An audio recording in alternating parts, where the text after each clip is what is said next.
तीन तरह के लोगों का संबंध आपसे रहेगा इस बिजनेस में। पहला रहेगा आपके अपलाइन से। जो लोग आपके अपलाइन में भी दो तरह के लोग होते हैं। कुछ होते हैं डेड अपलाइन, जो ज्वाइन आपके ऊपर तो हैं बट इस बिजनेस में एक्टिव नहीं है, वो डेड डिस्ट्रीब्यूटर हैं, उनसे आपका संबंध नहीं होना चाहिए। अपलाइन का मतलब होता है दो कैटेगरी, दो खूबियां उसके अंदर, वो एक्टिव और ग्रोइंग होना चाहिए। दो क्राइटेरिया का वो अपलाइन होता है, वो एक्टिव भी होना चाहिए, ग्रोइंग भी होना चाहिए। तो फर्स्ट है आपके अपलाइन। अपलाइन से आपका जिंदगी भर का रिलेशन रहेगा। और अपलाइन के बारे में एक चीज बोली जाती है, तीन चीजों का ख्याल रखना चाहिए जब भी अपलाइन का नाम आए। जो भी एक्टिव ग्रोइंग अपलाइन से आप बात करना चाह रहे हैं, तीन चीज हमेशा ध्यान रखें। पहली चीज, जो फर्स्ट स्टेप है अपलाइन में, हमेशा रिगार्ड करें, रिस्पेक्ट करें और दिल से रिस्पेक्ट करें। यहां से ना करें, यहां से करें, है ना। बहुत सारे लोग यहां से करते हैं, यहां से नहीं करते, है ना। तो मैं कहता हूं यहां से उस अपलाइन का कोई ना कोई रोल उसका जरूर है आपके बिजनेस में। और एक चीज बोली जाती है, इस बिजनेस में बड़ी कामयाबी आपको अपलाइन की वजह से, 90% जो आपका बिजनेस चलेगा वो अपलाइन की वजह से चलेगा। 10% बिजनेस आपका अपनी वजह से और डाउनलाइन की वजह से चल सकता है। तो अपलाइन का रिस्पेक्ट करें, आप उनकी बातों को फॉलो करें, जो भी आपको गाइड करें। देखिए, कोई भी अच्छा अपलाइन है आपको कभी गलत गाइड कर ही नहीं सकता।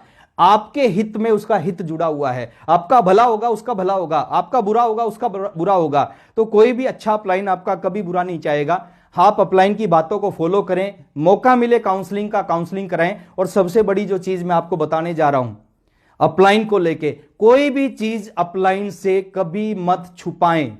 हर चीज अपलाइन के सामने आप डिस्कस करें। आपका वर्किंग का तरीका क्या है, आपकी सोच क्या है, आप कितना टाइम इस बिजनेस में देते हैं, आप क्या अचीव करना चाहते हैं। कहते हैं डॉक्टर से, वकील से और अपलाइन से कभी कुछ नहीं छुपाना चाहिए। तो अपलाइन से आपको कभी कुछ नहीं छुपाना चाहिए, क्योंकि अपलाइन एक ऐसा व्यक्ति होता है जो आपको इस बिजनेस में वहां पहुंचा सकता है जहां पे इस बिजनेस में आप पहुंचना चाहते हैं। तो अपलाइन के साथ आपका रिलेशन बहुत अच्छा होना चाहिए। सेकंड होता है आपकी डाउनलाइन।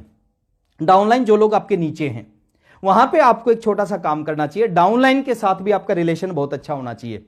आप उनके लिए सोचें, उनके लिए मेहनत करें, उनके लिए प्लानिंग करें, उनकी हेल्प करें, उनको सिखाएं इस बिजनेस को। और आप कॉमन सेंस का यूज करके जो चीजें उनको बताने की होती है वो चीज अपनी डाउनलाइन के साथ आपको शेयर करनी चाहिए।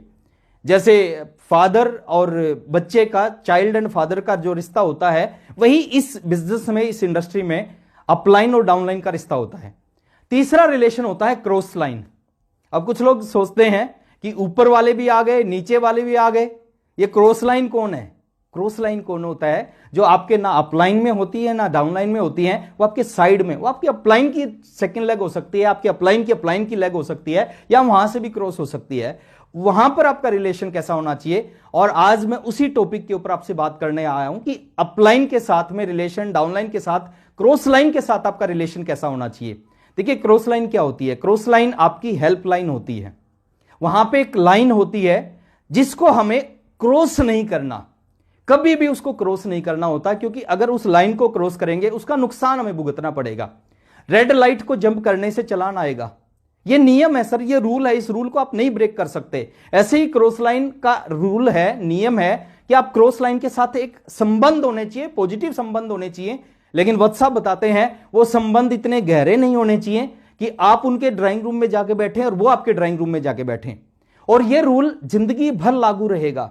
इस रूल को कभी बदला नहीं जा सकता, कभी चेंज नहीं किया जा सकता इस रूल को। तो मैं आपको यही बताना चाहूंगा, जो आपके क्रॉस लाइन के साथ जो रिलेशन है ना, वो रिलेशन एक लिमिट में होने चाहिए।